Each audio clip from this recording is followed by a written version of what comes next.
Je te propose de commencer par te présenter, puis présenter le Real Illusion, l'entreprise dans laquelle tu travailles.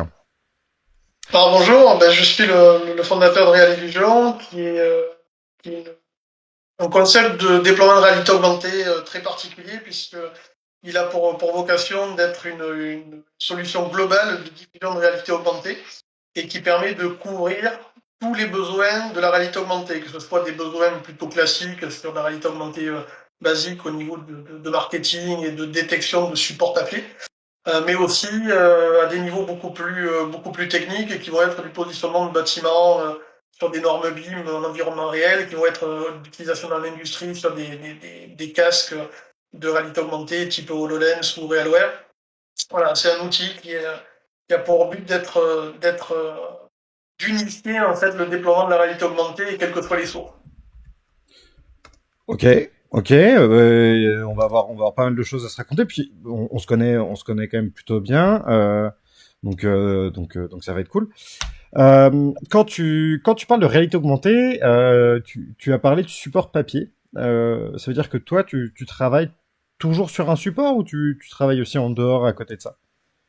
Non, en fait, on travaille sur les différents univers de la réalité augmentée. En fait, au jour d'aujourd'hui, on pourrait classifier le déploiement de la réalité augmentée dans quatre univers différents.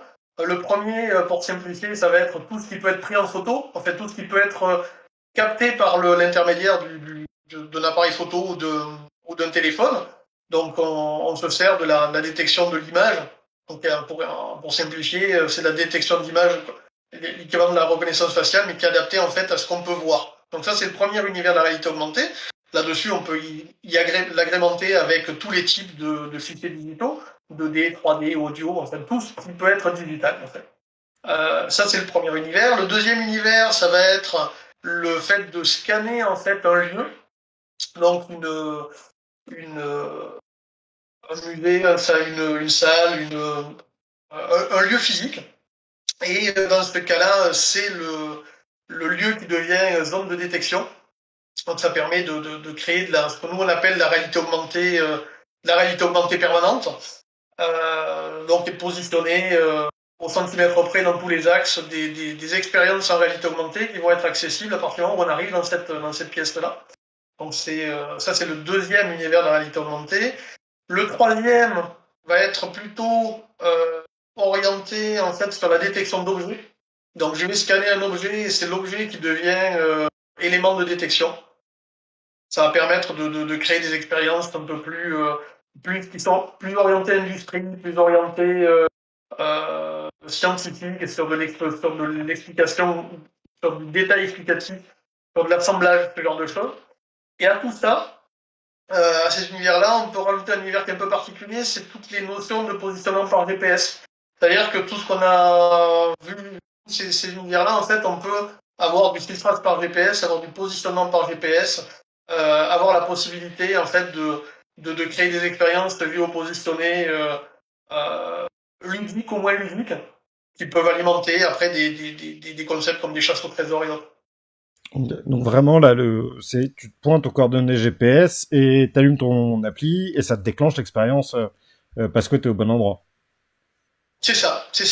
Avec toute une notion de gaming, c'est-à-dire que on peut créer des chasses au trésor, enfin ce qu'on appelle de façon globale la chasse au trésor, mais qui est plutôt un système de checkpoint avec des actions qui vont être derrière.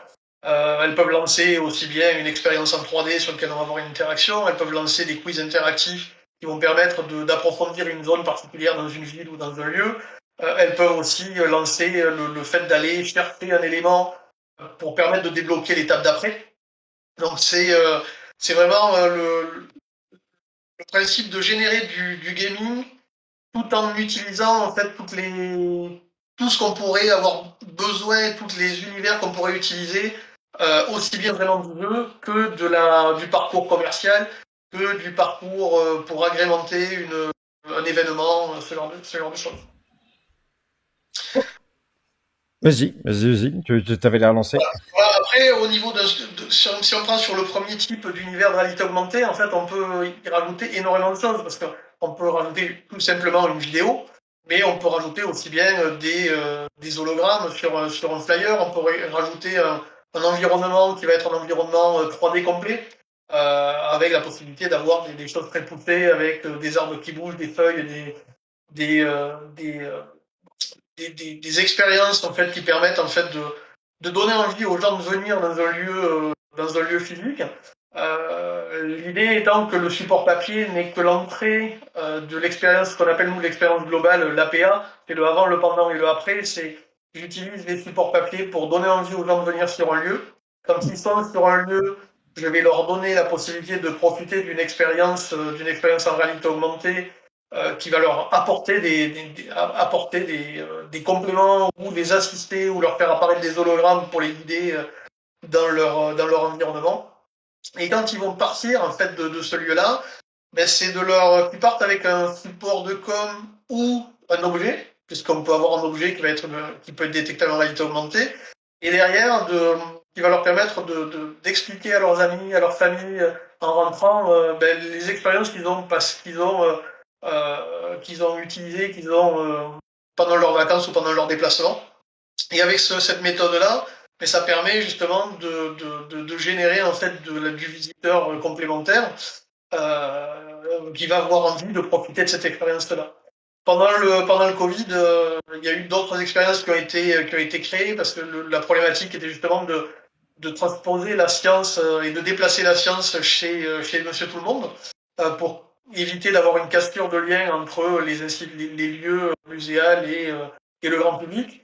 Donc, la réalité augmentée aussi, elle permet de transporter en fait l'expérience chez soi. Donc, de pouvoir déplacer un objet avec un hologramme d'un médiateur scientifique et qui va expliquer ben, cet objet-là et de créer des mini-scénarios qui permettent une fois par semaine, une fois par mois, d'avoir en fait toujours un contact avec l'établissement dans lequel j'ai profité de cette expérience-là. Ok. Bon, on parle beaucoup de réalité augmentée. Pour toi, c'est quoi la réalité augmentée? Ben, de façon très large, c'est l'ajout en fait d'éléments digitaux sur quoi que ce soit. C'est-à-dire que pas forcément que du papier. En fait, c'est l'ajout d'éléments digitaux à notre environnement et à notre façon d'utiliser d'utiliser l'environnement réel. Ça va être des livres, ça va être des expériences qui peuvent être sonores, ça peut être des expériences qui vont être sur les objets, ça peut être des expériences qui vont être collaboratives, mais toujours dans le principe d'avoir une interaction avec l'environnement réel et de ne pas en avoir trop. C'est-à-dire que ça va peut-être paraître bizarre, mais la réalité augmentée, c'est très intéressant, ça peut apporter énormément de choses, mais par exemple, dans une visite d'un musée, il ne faut pas qu'il y en ait trop, parce que les gens viennent quand même sur place pour voir des objets physiques. Ils ne peuvent pas passer leur temps, leur cheminement sur un téléphone ou avec des lunettes sur les yeux. Le téléphone étant pas forcément l'objet le plus pratique à utiliser dans un musée ou autre. Dans quelques temps, quand on aura vraiment des vraies lunettes de réalité augmentée, peut-être que ça rentrera un peu plus dans les habitudes. Mais l'équilibre, en fait, il faut trouver le bon équilibre entre la réalité augmentée doit donner des informations que le guide n'aurait pas données. Et elle doit permettre surtout de donner de l'information quand j'en ai vraiment envie de la recevoir. Voilà, c'est cette approche-là qui est intéressante. Après, en réalité augmentée, on peut tout faire. On peut créer des expériences qui vont être évolutives dans le temps. Parce que ça a ouvert une autre notion aussi, c'est que ben, nous, on aime bien parler d'une notion de réalité augmentée à long terme. C'est-à-dire que faire un événement en réalité augmentée dans un lieu, c'est intéressant, c'est l'effet waouh, mais cet effet waouh, qu'est-ce qu'il va faire au niveau, qu'est-ce qu'il va faire à long terme? Est-ce qu'il va donner envie aux gens de revenir? Est-ce que ça va leur donner envie de conserver l'application ou de conserver le système qu'ils ont utilisé? C'est surtout là-dessus qu'il faut s'attacher, c'est le fait de donner une habitude et de pouvoir profiter de ces expériences-là partout. Que ce soit en me baladant, que ce soit en faisant une rando, que ce soit en allant profiter de différentes solutions. Ce qui est intéressant aussi, c'est que la réalité augmentée n'est pas limitée en fait au domaine muséal. En fait, la plupart, jusqu'au jour d'aujourd'hui, en ce moment, les gens le voient en fait, l'ont découvert pendant le confinement, plutôt pour des activités muséales, plutôt pour des activités qui ont un sujet qui est plutôt la culture. Mais à savoir que la réalité augmentée, en fait, aujourd'hui, ça s'exploite dans énormément de domaines. Ça s'exploite dans le bâtiment, donc dans des projets d'aménagement de bâtiments. C'est des promoteurs immobiliers que ça leur permet en fait de présenter des plans d'aménagement 3D à leurs futurs clients ou à leurs partenaires. Ça permet, donc là on est sur du support papier, donc le plan de la maison individuelle de Monsieur Tout le Monde, Monsieur Tout le Monde peut consulter le plan et suivre les travaux juste en regardant son dossier technique qui lui a été fourni. On peut utiliser la réalité augmentée à partir d'un support papier qui va passer en environnement réel, donc où on va positionner dans son jardin, dans son salon, pour discuter avec sa famille, ses amis, ses collaborateurs, et avoir l'impression d'être immergé en fait dans ce modèle 3D. Donc c'est une c'est une autre façon d'utiliser la réalité augmentée. On peut l'utiliser dans des chantiers pour essayer de se rendre compte de l'emplacement utilisé que va prendre du matériel de chantier. Est-ce que je vais pouvoir rentrer deux Algeco? Est-ce que je vais pouvoir rentrer différents types de matériel sur la parcelle? Est-ce que la grue va rentrer, etc. Puisque l'avantage de la réalité augmentée, c'est qu'on va avoir une notion de taille réelle. Alors c'est pas précis au centimètre, hein, ça dépend des terminaux qu'on utilise, ça dépend des méthodes en fait de captation en fait de l'environnement, mais ça donne un aperçu très intéressant sur la façon d'aménager. On peut s'en servir pour avoir un aperçu des zones de sécurité. Donc est-ce que la zone de sécurité autour de mon matériel et rentre en fait dans cette zone-là. On peut l'utiliser avant la conception d'un bâtiment pour se rendre compte, pour avoir une approche au niveau de l'infrastructure qui peut être les infrastructures internes, de tuyaux, évacuation, etc., etc. On peut s'en servir aussi sur de l'aménagement d'intérieur avec la possibilité de pousser la techno très loin, c'est-à-dire d'avoir vraiment des rendus réalistes en taille réelle, avec des effets de sol, de matière, etc., etc. Et on peut arriver aussi sur des produits qui sont plus orientés grand public, c'est-à-dire d'un côté ludique. Quand je parle du côté ludique, c'est le game marketing, mais pas que. Ça peut être aussi au niveau des enfants, ce qu'on appelle nous du coloriage dynamique. C'est la possibilité de colorier un petit bonhomme sur une feuille et d'avoir le coloriage qui est répercuté automatiquement sur l'objet 3D en temps réel. Donc ça peut permettre aussi d'utiliser ces technologies-là dans des domaines qui sont quand même beaucoup plus enfantins, mais qui peuvent avoir un intérêt dans certains cas. Ouais, dans plein de cas, oui. Donc, voilà. Après, dans le côté plus institutionnel, que ce soit pour les cartes de vœux de Noël, que ce soit pour énormément de choses. Alors là, c'est sur pendant le confinement, la femme mairie plutôt n'a pas pu faire son mapping sur le bâtiment. Et ils ont parti sur fabriquer le bâtiment en réalité augmentée pour diffuser en fait le mapping avec les effets pyrotechniques, etc., etc. Donc ça permet de faire ce genre de choses et d'ouvrir en fait l'accès en fait à des événements qui étaient annulés en fait pendant la période de Covid. Après, ces technologies peuvent être aussi utilisées dans le domaine du cinéma, dans le domaine de l'intégration et dans ce qu'on appelle de la capture volumétrique. Alors, la capture volumétrique, c'est un studio fond vert avec 360 caméras qui captent tous les angles en temps réel. Et je vais exploiter ça en réalité augmentée pour pouvoir générer des avatars 3D temps réel. Ça va permettre de pouvoir faire de la présentation, du transfert en temps réel pour des concerts. Ça va permettre de créer des avatars permettant d'apprendre en fait certains mouvements techniques par rapport à certains métiers. C'est une technologie qui est au jour d'aujourd'hui très utilisée dans le jeu vidéo, mais que maintenant on peut l'utiliser en réalité augmentée. on vient de l'intégrer nous, dans Real Illusion sur un principe qui est exploiter la capture volumétrique sur des supports, mais exploiter aussi la capture volumétrique sur la diffusion en environnement réel ou en temps réel. Voilà. Ok. Et tout ce qu'on vient de voir là, ça fonctionne dans le même moteur applicatif et dans la même application.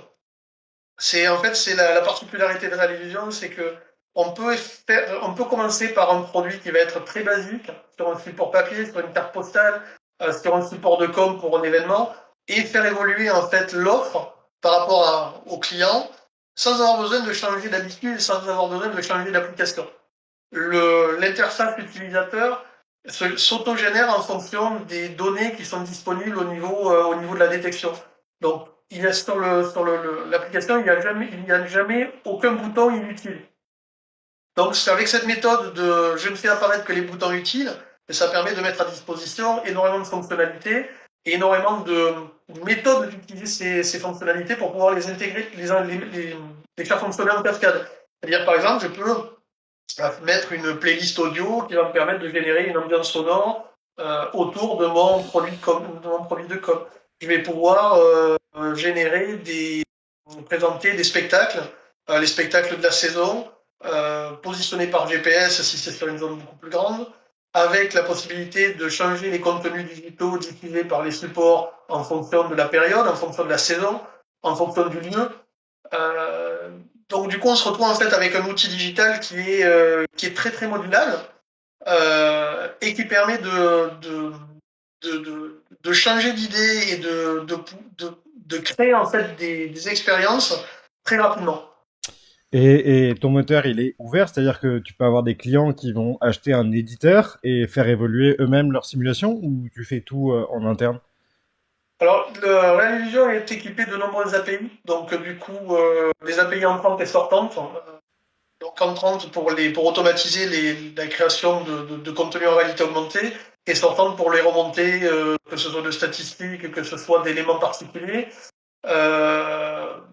Jusqu'à présent, on a un back-office derrière qui permet à nos équipes d'intégrer très rapidement les contenus de nos clients. On a certains clients qui intègrent leur contenu directement dedans, mais ça demande en fait une formation, une technicité quand même assez un peu plus poussée que le fait d'envoyer sur un drive des fichiers. Et ce qui se passe même de plus en plus, c'est que les opérateurs finaux, n'ayant pas l'envie de se former sur ce genre d'outils, préfèrent en fait envoyer les fichiers pour intégration. Généralement, ils sont intégrés dans la journée.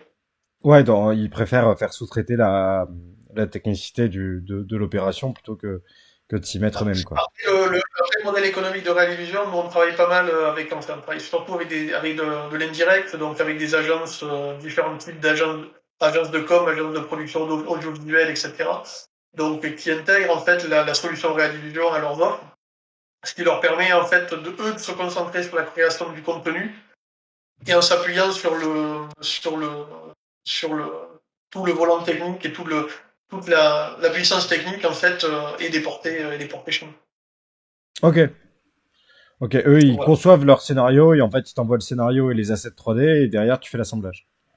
C'est ça, et depuis peu, en fait, le système permet d'absorber tous les formats existants, que ce soit du bundle Unity ou que ce soit tous les formats 3D, même les formats 3D les plus poussés, comme venant de Creo, les fichiers venant d'outils de CAD classiques ou d'autres outils type Maya et autres. Ok. Ouais, donc tu peux vraiment adresser des cas industriels assez facilement vu que t'as la compatibilité native sur les outils professionnels que vont être Katia, Blender, Creo et j'en passe, quoi.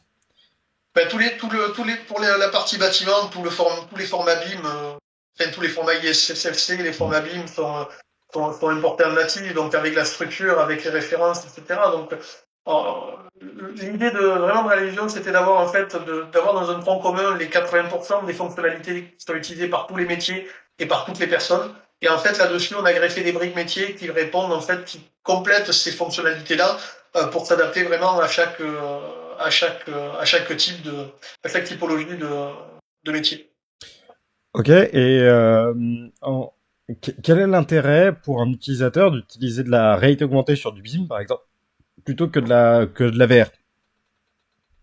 Bon, après, pour moi, les deux sont complémentaires. Donc, Ok. je trouve que c'est très péjoratif de mettre une frontière entre la VR et la R.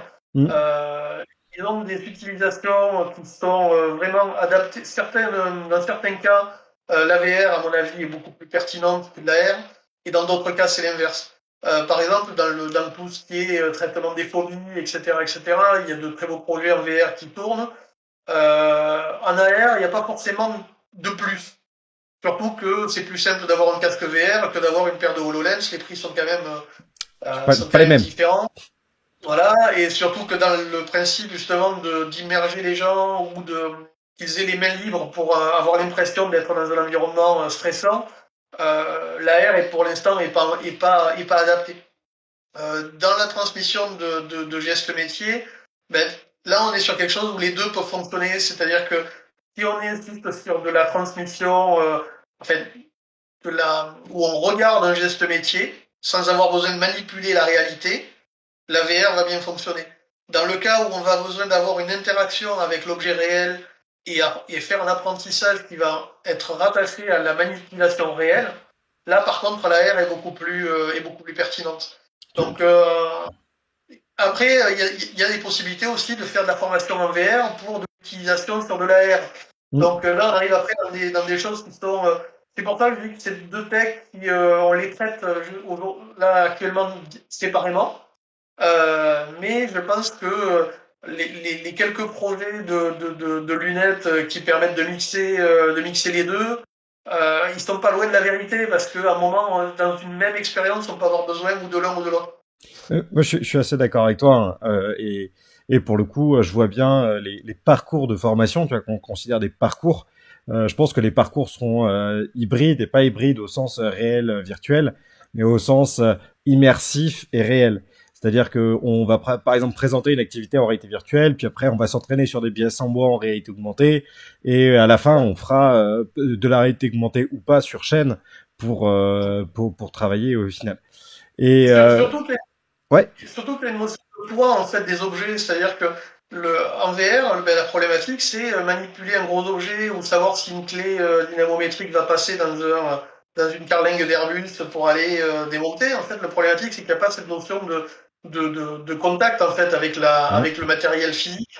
Donc la VR peut être la première étape pour avoir des automatismes, et la partie après AR sur éléments physiques peut permettre en fait d'avoir une, un apprentissage de précision beaucoup plus important. Mm. C'est bon, maintenant en plus la méthode de détection des objets physiques en réalité augmentée pour pouvoir faire de l'assemblage de la formation fonctionne très bien. Bon, après c'est pas des licences c'est pas des licences forcément très accessibles parce que le coût de ces algorithmes sont relativement élevés, mais on arrive en fait à une complémentarité entre les deux technologies. Alors après, on pourra en parler pendant des heures sur les concepts du jour de métaverse et tout ce qui peut traîner autour de ce sujet-là, mais euh, en fait, le, la convergence en fait des usages et des technologies, en fait, elle est déjà là. C'est-à-dire qu'elle est pas déployée au niveau du grand public, ce qui justifierait le fait de mettre un mot métaverse à ce truc-là. Mais quand on regarde bien, la VR ça fonctionne, la R ça fonctionne. Il commence à y avoir pas mal de beaux projets qui utilisent ces deux technos, mais dans le monde industriel. Et je pense qu'au final, on va se retrouver. Je pense qu'il y aura le métavers grand public là où tout le monde va aller mettre des avatars dedans et cette espèce de métaverse professionnel qui en fait qui est l'aboutissement de ce qui se passe actuellement et l'usage qu'on en a actuellement. Ouais, tu vois là, on a Grégory Maubon qui nous dit dans le chat Metaverse One Point. Oui, c'est vrai, c'est un terme à la mode, mais en même temps, quand tu disais que les deux technos sont pas opposés, tu vois, pour moi, c'est vraiment ça qu'a proposé pour le coup Zuckerberg. Alors je suis pas son plus grand fan, hein, loin de là, mais dans sa vision du métavers, voilà, les technos sont imbriqués et c'est une question d'usage et de moment où on utilise une techno ou une autre. Et ça, c'est important à comprendre, d'une, pour comprendre ce qu'est le métavers, et de deux, pour comprendre comment est-ce qu'on utilise ces technos. Et que si on veut que ce soit pas gadget, ça doit être contextualisé dans une pratique. Ça doit être contextualisé dans un lieu, ça doit être contextualisé dans un parcours qui fait que on va choisir l'une ou l'autre techno et on va choisir des solutions comme la tienne au bon moment. Sinon, ça tombe. On peut avoir une super solution et en même temps un mauvais usage et du coup ça fonctionne pas. Il y a une notion de coût aussi, c'est-à-dire que la réalité augmentée et la VR pour le grand public a une problématique de coût par rapport à l'équivalent dans le domaine industriel. C'est-à-dire que le domaine industriel est habitué à investir des sommes assez importantes, mais avec des délais qui sont très longs. Ils n'ont pas la même notion en fait de rapidité. C'est pour ça que je pense que les deux, le pseudo-métaverse industriel et la version grand public, en fait, vont évoluer à des vitesses tout à fait différentes. On le voit déjà avec les HoloLens qui sont plutôt du matériel plutôt industriel, parce que vu le coût et autres, c'est quand même pas forcément abordable pour n'importe qui. Et quand on voit tous les projets de lunettes, de lunettes qui sortent tous les 4 matins, pour du grand public, c'est plutôt de l'affichage tête haute dans une paire de lunettes.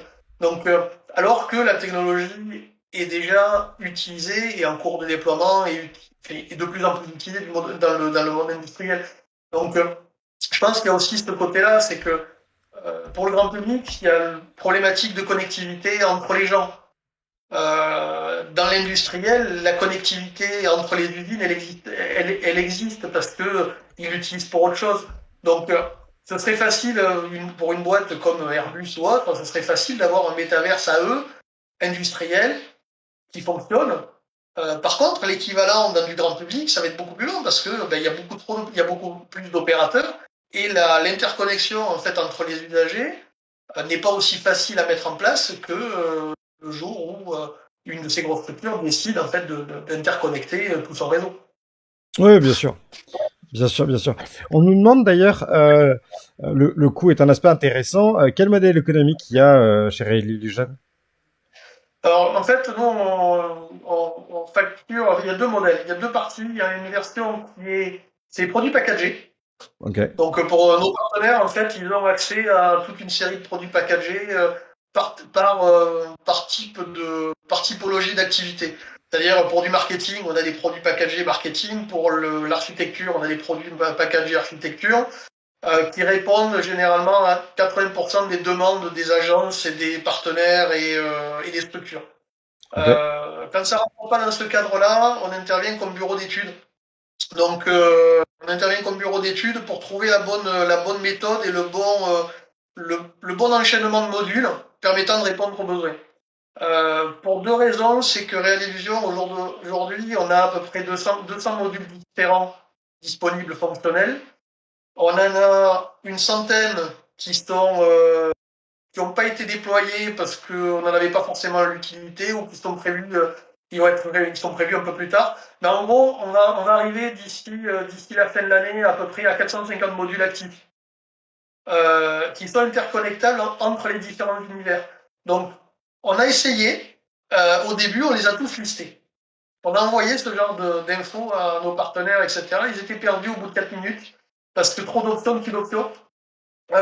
Donc du coup, on est reparti sur une idée qui était de faire des produits packagés relativement basiques, avec quelques options modulaires, etc. Et le reste, c'est sur demande. En fait, on les accompagne et on les aide à pouvoir répondre aux besoins de leurs clients.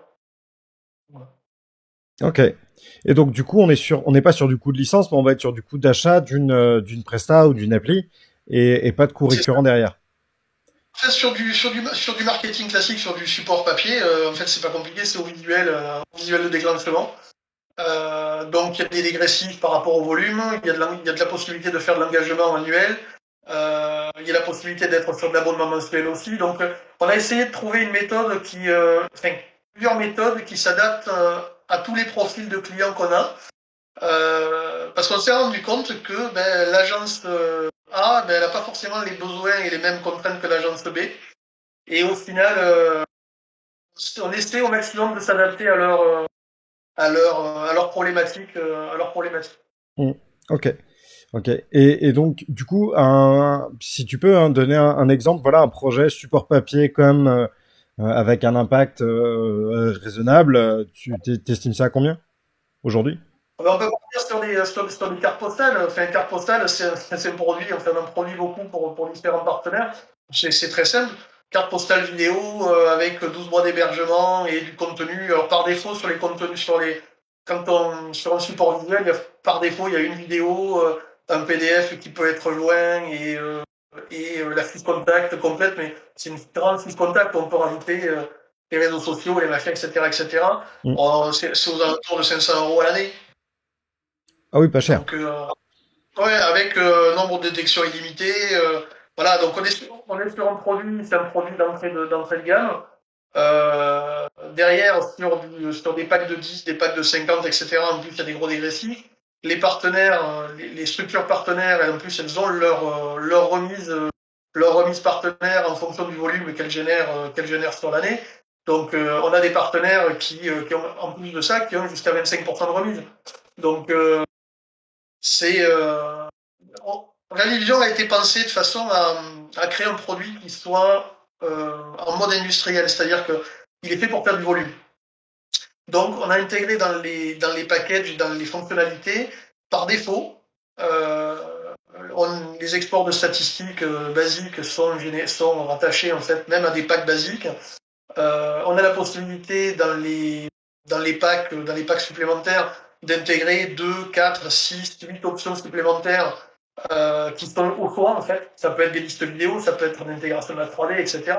Donc c'est fait pour que le partenaire puisse en fait créer ses packs et puisse l'intégrer dans son process de commercialisation. On a des clients qui ont intégré, avec qui on a créé des produits spécifiques avec telle option, telle option, telle option. On a généré une référence, c'est un CRM chez nous. Ils l'ont intégré dans leur référence à eux. Et du coup, leurs commerciaux commandent cette référence. Donc ça peut permettre d'automatiser aussi les process pour des choses beaucoup plus adaptées. Voilà. Ok. Ok. Et Là, donc, là, on lance le module de chasse au trésor là dans quelques jours. Là. Le module de chasse au trésor, c'est pareil, c'est qu'une chasse au trésor, c'est assez complexe généralement à facturer et à diffuser. Nous, on est parti sur une idée. En fait, il y a 3 typologies de chasse au trésor. Il y en a une qui est grand public, avec des thèmes. ok. Donc, voilà. Il y en a une qui est plutôt orientée collectivité, entreprise, etc., thématique, et une version entièrement personnalisée. Avec l'avantage, c'est qu'avec ces 3 modes, ça va permettre que la structure, que nos partenaires ils puissent proposer aussi bien de la chasse au trésor pour des événements très petits, que des chasses au trésor pour des événements peuvent être beaucoup plus conséquents, avec un nombre de POI qui peut être illimité, etc. Et sur cette typologie de chasse au trésor, euh, parce que je trouve que souvent c'est très limitatif le concept de chasse au trésor, c'est-à-dire qu'on n'a pas vraiment de choix. Là, l'idée c'est que la chasse au trésor, en fait, elle est basée sur trois couches. La première couche, c'est quel est mon type de chasse au trésor, grand public, institution basique ou personnalisée. La deuxième couche, ça va être, est-ce que ma chasse au trésor, elle va être linéaire? Est-ce qu'elle va être avec des checkpoints? Ou est-ce qu'elle va être avec tous les POI qui vont s'appliquer sur la carte en même temps? Et les gens peuvent le faire comme ils veulent. Ça, c'est la deuxième couche. La troisième, c'est que pour chaque POI, on va pouvoir choisir quand on va cliquer sur le POI, on va passer sur l'environnement réel et profiter d'une expérience en environnement réel, alors qui peut être un mini-jeu, qui peut être tout simplement le fait de prendre en photo quelque chose pour valider l'étape. Est-ce que je bascule vers un mode de quiz interactif avec X questions et derrière des calculs, du gain de monnaie virtuelle permettant en fait de les dépenser sur la fin de la chasse au trésor. ou est-ce que je vais pouvoir partir directement vers une info qui va me dire d'aller, je me rapproche de tel endroit, je le scanne, j'ai un indice, et à partir de l'indice, je vais pouvoir répondre aux questions. Donc, quand on prend ces éléments-là, ben on se retrouve sur une chasse au trésor qui est entièrement modulable et où le partenaire va pouvoir en fait créer le scénario. Moi, ce que je voulais surtout, c'est pas d'imposer des scénarios, c'est de dire à nos partenaires et à structure avec lesquels on travaille, c'est votre job. Nous, on n'est pas là pour créer du contenu. Créer du contenu, créer de l'expérience, créer du scénario. S'il vous manque un prestataire pour créer de la vidéo, dans nos partenaires, on a quelqu'un qui peut vous aider à créer de la vidéo. Il vous manque quelqu'un pour créer de la 3D. Dans nos partenaires, on a quelqu'un qui va permettre de vous aider à créer de la 3D. L'idée, c'est que on les laisse libres de créer du contenu. S'il leur manque quelque chose pour arriver au bout de cette expérience et au bout de la vente par rapport à leur client final, on est capable de leur mettre à disposition et de leur trouver le partenaire dans le réseau Réalisation qui va leur permettre de créer la brique manquante pour qu'ils puissent arriver au bout du produit.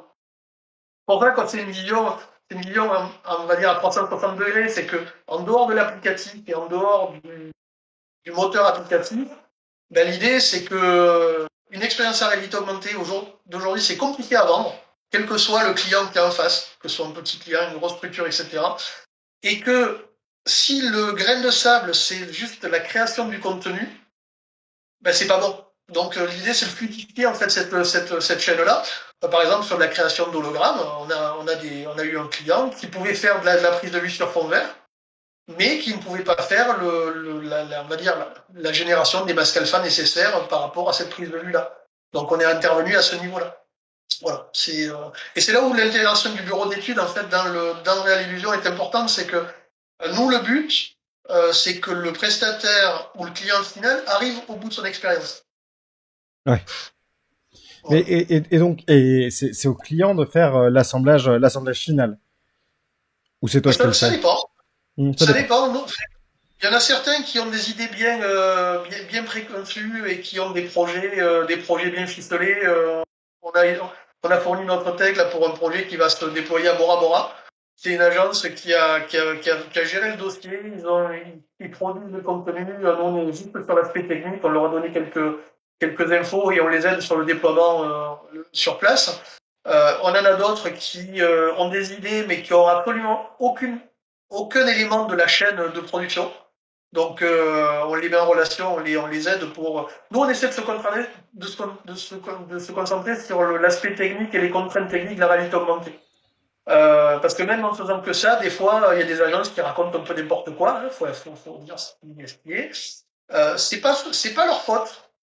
C'est que souvent, ils ont vu des vidéos qui sont des fausses vidéos et ils ont l'impression que c'est la réalité. Et ça arrive. Ils ont vu une vidéo qui était une vidéo, un beau fake After Effects qui soi-disant présente de la réalité augmentée. Ça leur a plu. Dans leur idée, ça répondait aux besoins de leurs clients. Donc ils ont dit à leurs clients, ouais, c'est bon, ça marche, on a vu quelque chose qui fonctionne. Ça va le Au faire. final, c'est techniquement pas faisable. Euh, donc des fois on est l'oiseau de mauvais augure, on leur dit mais non, c'est pas faisable. Pourtant, par rapport à tout ce qu'on a intégré dans la religion et tous les algorithmes différents qu'on utilise, que ce soit de la Aircore, des librairies spécifiques au HoloLens, des librairies spécifiques au Realware et autres, il nous arrive quand même d'avoir à dire certaines fois c'est pas faisable. Ok. Ou, Bah, c'est mieux. ou l'autre aspect, c'est faisable, mais sur 2% de la population des téléphones actuellement disponibles. Parce que il y a des choses qui sont faisables avec des téléphones comme des lidars, mais qui vont avoir un rendu très moyen sur des téléphones lambda ou sur des téléphones grand public. Donc c'est là où, au niveau du bureau d'études, on leur dit. Déjà, ce qu'on leur demande, c'est votre cible, c'est quoi? Est-ce que c'est des jeunes? Si c'est des jeunes, est-ce que c'est des jeunes qui sont plutôt à la fac, etc. Généralement, ils ont des téléphones relativement anciens ou des générations pas forcément très récentes parce qu'ils n'ont pas les moyens d'acheter un iPhone 13. Est-ce que ça va être des gens qui sont dans des zones de couverture où le réseau n'est pas forcément bon Donc on peut pas se permettre de mettre de gros effets en 3D et de gros effets de particules, etc. parce que la zone de diffusion va pas être bonne. Ou est-ce que c'est des cadres? Est-ce que c'est sur des lancements de produits? Et là, par contre, on peut se permettre de faire des choses beaucoup plus grandioses. Alors, oui, oui, je suis absolument d'accord avec toi, hein. De toute façon, on en parlait tout à l'heure, hein, le contexte d'usage est fondamental. Il y a Grégory dans le chat tout à l'heure qui nous posait une question et il te demandait, à ton avis, est-ce que c'est, comment est-ce qu'il a formulé ça, réaliste aujourd'hui de donner des outils de création aux utilisateurs et est-ce que du coup, avec ça, ils sont autonomes pour faire ce qu'ils ont à faire? Non, j'ai changé d'avis en fait. En fait au début, quand j'ai commencé à concevoir Realivision, on était parti un petit peu sur justement l'idée de faire une plateforme accessible à tout le monde, etc., etc. Bon, le Covid est passé, ce qui a fait aussi changer d'avis, c'est que le, la formation des utilisateurs finaux à l'utilisation d'une plateforme, en fait, on est vraiment très vite limité. C'est-à-dire que si on met trop de fonctions à dispo, ça génère beaucoup d'erreurs d'usage, beaucoup d'erreurs parce qu'en fait, ils connaissent pas cette techno à fond. Donc du coup, ils ont des fonctionnalités qui servent pas à grand chose. C'est un petit peu comme si on mettait dans les mains de, de, de, d'un enfant au CM2 Photoshop et on lui dit débrouille-toi ou After Effects. En fait, il y a beaucoup de fonctionnalités qu'ils n'utiliseront jamais. Donc au final, ils vont produire de la réalité augmentée très basique et par effet de rebond, si la réalité augmentée très basique, les gens ne connaissent que de la réalité augmentée très basique. C'est-à-dire, c'est un peu le principe de je mets une vidéo à plat sur un magazine au milieu de la page sans contexte, sans fond d'écran, sans. Donc on arrive à ce genre de truc et les plateformes le fait de mettre à disposition une plateforme à une agence de com, souvent l'agence de com n'a pas forcément le recul ni la technicité pour faire du contenu qualitatif. Ils vont mettre deux, trois boutons, ils vont mettre des infos qui vont être des infos faciles à mettre, mais ils vont pas rentrer en fait dans une conception qui va être beaucoup plus qui se rapproche le plus de la scénographie et de la création de vraies expériences. Ouais. Bah oui, non mais Donc, évidemment, c'est sûr. c'est pour ça qu'en fait la plupart des plateformes proposent en fait de la réalité augmentée qui est relativement simple à mettre en place parce que c'est plus facile et en jouant sur du volume ça peut être intéressant. Mais nous on n'est pas parti sur cette approche là parce que on a le back office déjà nous c'est un client lourd qui tourne sur PC qui ressemble un petit peu d'ailleurs à After Effects au niveau de l'interface de gestion. Et surtout, c'est que on se rend compte que dès qu'on veut intégrer énormément de, de fonctionnalités par rapport à ce que la réalité augmentée peut faire aujourd'hui, en fait, on ne peut pas la simplifier en trois boutons. Donc derrière, ça veut dire qu'il faut de la formation, ça veut dire qu'on rentre en fait sur des outils qui sont plutôt des outils plutôt professionnels que grand public ou grand public averti. Et derrière, ça va générer des coûts de formation que les entreprises sont pas forcées, n'ont pas forcément envie d'absorber. Et ils se rendent compte à un moment, et nous on leur dit, est-ce que c'est plus intéressant d'avoir un budget d'avoir une formation, d'investir sur une licence ou sur une version, on va dire, plus adaptée, ou utiliser le budget pour créer du contenu.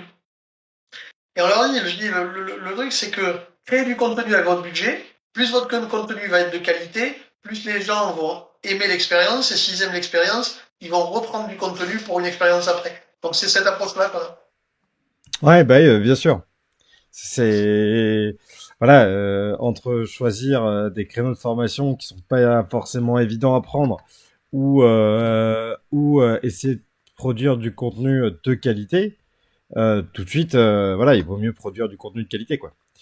Ça, Après, c'est évident. pour certains modules, en fait, il y a surtout un des modules pour la capture volumétrique. On a une version light du back-office qui permet juste de coller les liens, ça fonctionne et ça déploie directement. Donc en fait, ça dépend vraiment du secteur d'activité, Ok, ok. J'avais une autre question et je l'ai perdue. Ça va me revenir. Oui, aujourd'hui, le fait que la réalité augmentée soit essentiellement sur téléphone pour tout ce qui va être grand public, il y a HoloLens qui existe dans le pro, mais essentiellement sur grand public, c'est téléphone. Est-ce que c'est un frein pour toi?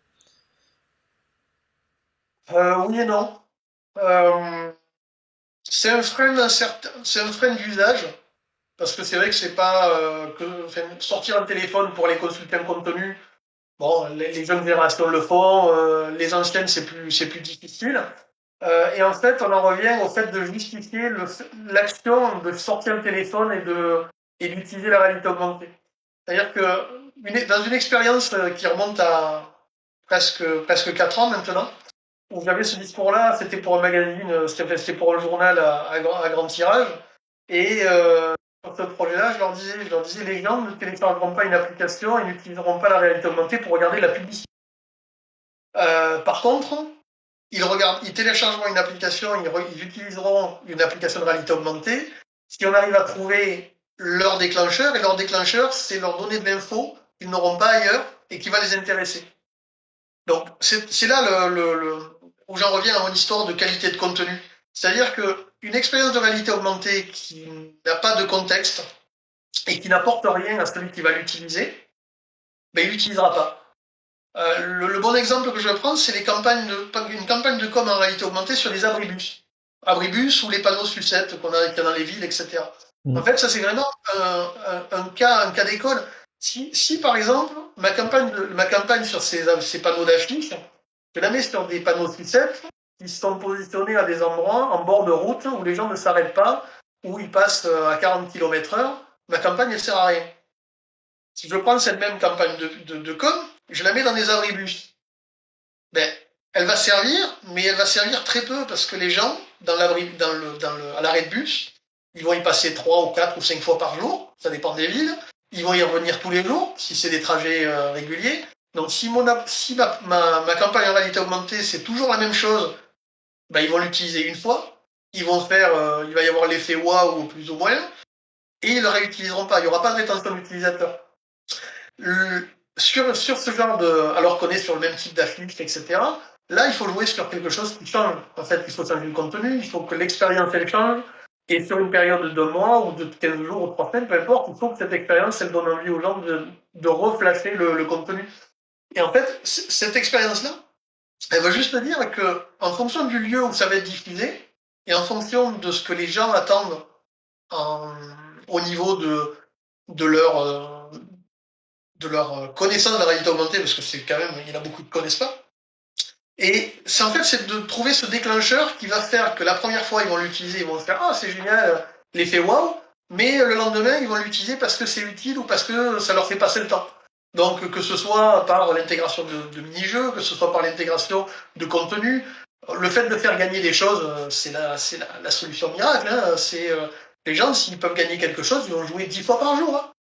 Donc, c'est surtout ça qui est intéressant, c'est de se dire, la réalité augmentée, c'est juste une façon de diffuser du média. Mais l'intérêt, c'est de trouver comment orienter les Engagé. gens Mm. pour qu'ils consomment ce média. Et surtout, c'est que quand ils ont téléchargé une appli, ou peu importe si c'est une appli ou pas une appli, hein, parce qu'il y a les grands discours sur le web AR, etc., la problématique sur du web AR, c'est que par exemple, ben, on n'est pas dans cette logique de pouvoir créer une expérience d'ailleurs évolutive. C'est de l'expérience qui va être sur un point particulier, ça va être je clique sur un lien, c'est ce que j'appelle moi de la réalité augmentée flash. Donc c'est l'équivalent de la notification que je reçois sur mon téléphone et je vais gagner ou je vais regarder quelque chose. Il n'y a pas de, il n'y a pas à long terme, il n'y a pas de vraiment de réel intérêt sur l'utilisation de ces technos-là. Les seuls qui ont trouvé le créneau, c'est pour la réalité augmentée qui se base sur des filtres type Snapchat, etc. Parce qu'ils surfent en fait, sur cette réalité augmentée flash euh, et surtout sur les filtres maquillage, les filtres un petit peu rigolos qui touchent les ados, etc., etc. Mais parce qu'ils sont vraiment dans un créneau particulier. Après, est-ce que placer quelque chose pour regarder un véhicule qui n'est pas la représentation identique du véhicule que je risque d'acheter, Est-ce que c'est une transformation après derrière? C'est encore à prouver. Ok. Intéressant. Euh, on va arriver bientôt au bout de l'heure. Je vais te libérer. Il y a des gens qui demandent où est-ce qu'ils peuvent voir ton travail. Comment est-ce qu'on fait pour accéder à tes expériences? Alors, sur Réalision, il y a plusieurs façons. Alors, bon, il y a les chaînes YouTube, Instagram, etc. Sur le site internet, on peut télécharger un kit de test où il y a une soixantaine de pages qui permettent de tester différents types d'expériences sur support papier. Alors, c'est des cas réels, c'est des cas clients. Voilà.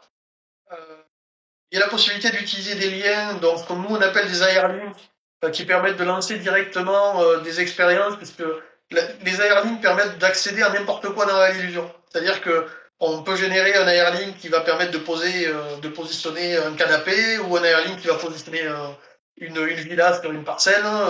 Donc il y a toute une série d'AR-links qui sont dispo. On a la possibilité d'envoyer des kits de test avec des produits réels, donc voilà, des cartes postales, des supports. Il suffit de remplir le formulaire de contact et Jean-Charles gérera ça aux petits oignons, il vous enverra toutes ces infos. On peut faire des démos à distance, on peut faire des démos physiques, donc voilà. Écoute, Faut pas hésiter à nous contacter. tu m'envoies tout ça sur le Discord, comme ça, moi, je pourrais mettre tout dans la description de la vidéo qui sera sur la chaîne Immersive Learning Lab, et que tout le monde puisse avoir accès à tout ça, et puis te contacter, évidemment. Ok. Voilà. Écoute, merci de t'être prêté au jeu du Meetup. Moi, je suis super content de l'avoir fait avec toi, parce que ça fait longtemps qu'on voulait le faire, et puis, ça y est, c'est fait. Donc, tu reviens quand tu veux. En tout cas, si toi t'as passé un moment, moi oui. Et voilà, tu reviens quand tu veux pour annoncer des nouveautés, des évolutions. Voilà, c'est aussi à ça que sert ce créneau.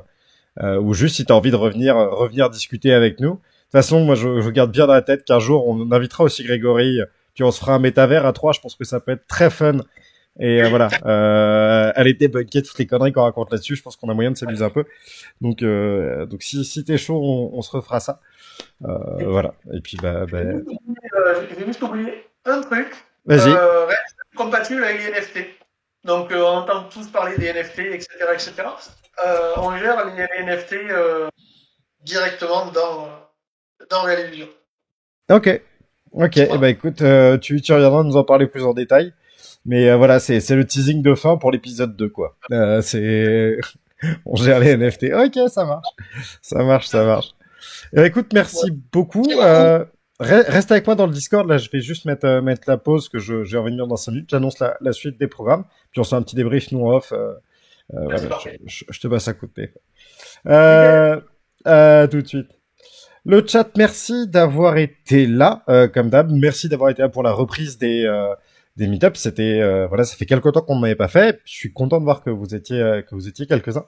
Là, moi, je vais prendre 5-7 minutes le temps de boire un coup, histoire d'eux, et je vous montre un petit élément de teasing. Voilà. Après, on va aller faire l'unboxing de cette petite boîte marquée Vive.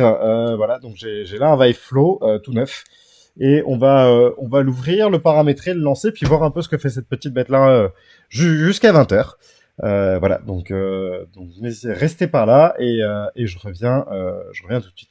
À toute.